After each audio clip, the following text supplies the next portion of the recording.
Good morning, everyone. I'm Leo Reese. Welcome back to RRLN. And today is the Webull account update. As you guys can see, I'm down $490. and basically bought what I said I was going to get up to $1,500. I was deciding if I was going to put in another $500 to get it to 2,000, but then I just decided I'm not going to do that. I'm going to stick with what I first said, guys,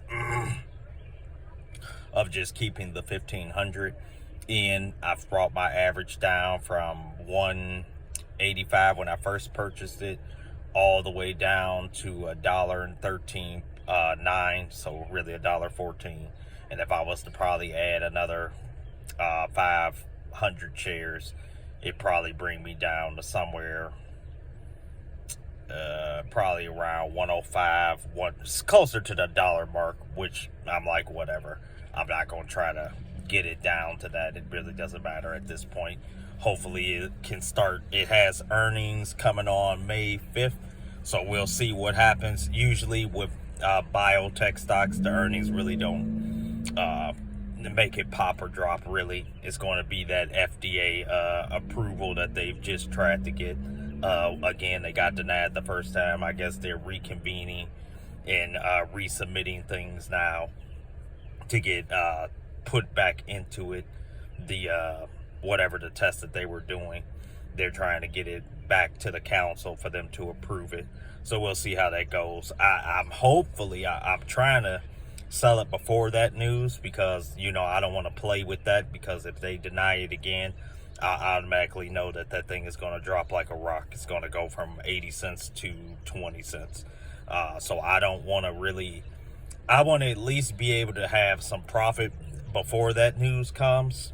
Hopefully it can get above $1, get back to like what it was, $1.20, $1.40, where I can take some profits off, at least half my shares off, and maybe let the other half ride. What I wanted to do is probably try to sell 1,000 shares, keep the 500, and see what happens. That's how you manage your risk. Well, that's how I'm trying to manage my risk. But at this point, I've had it for so long. To be honest, it really wouldn't be any better anywhere else. I mean, the whole market right now is just tanking, which is good. If you're long-term investing, this is perfect, because this gives you an opportunity to continue to buy at these levels. I was trying to get that pop from this one so that I can start allocating money elsewhere, and that's definitely what I'm going to do whenever I get an opportunity to try to sell this. Hopefully I don't have to sell it for a loss. I can get some kind of profit from it, and then move that into some other investments that I can possibly continue to dollar cost average. I may put off on adding any more money in, since I've got my 1,500 shares. I'm probably now going to start putting that money to start deleveraging some of my debts, and start putting that money into getting out of this debt that I've accumulated over the years. So that one thing I will say, I have done it wrong. You really are supposed to first. So if anyone is following me, let me tell you what you should do. When you first, and again, I'm not a financial accountant or anything like that, but just from a personal standpoint, from what I've gone through, you first want to have a job that gives you I want to say more than sufficient, a significant amount of money. So you don't want to have where you just at the bare minimum. If your expenses is here, you don't want, I can't use my other hand, but if your expenses is here and your level of bringing in money is at the same level, you got to first get a better job, because you got to get where your income is up here and your expenses is down there. So that's the first part. And now I've shown you guys that you can make good money doing this. Well, what I should have did earlier, probably 2 years ago, was take the extra I was having and save it. That's the first thing you do. You got to build up a savings. Then if you build up a savings, you should be, and that's only after you're out of debt.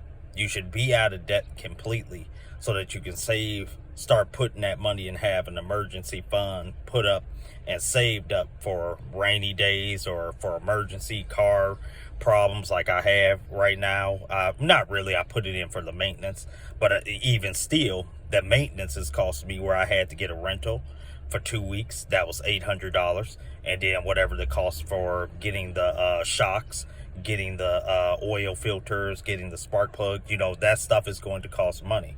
So there should be a savings fund for that, so that you can say, hey, you know, I'm not missing a beat.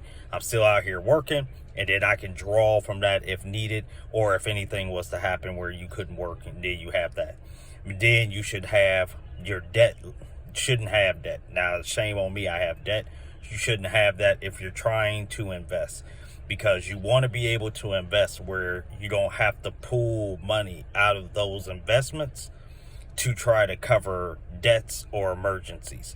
You want your investments to grow, and they cannot grow if you keep taking the money out of them. So just some food for thought, guys. You know, I did it the wrong way. I'm going to continue to invest while trying to get out of debt, just because I'm so far behind. But if I was to start off again, it would be building, making sure I didn't have debt, build up the savings, and then go to invest. But you guys stay blessed. I'll get at you later. Hopefully by next week, this, you know, my account could be at least back to even, hopefully. But we'll see. I wanted to be able to, I may get the 500. I'm going to think about it. I just came into my mind. I may put $500 more in just so that I can turn on my margin. But we'll see. When you get to 2,000 on the Webull account, you're able to use margin.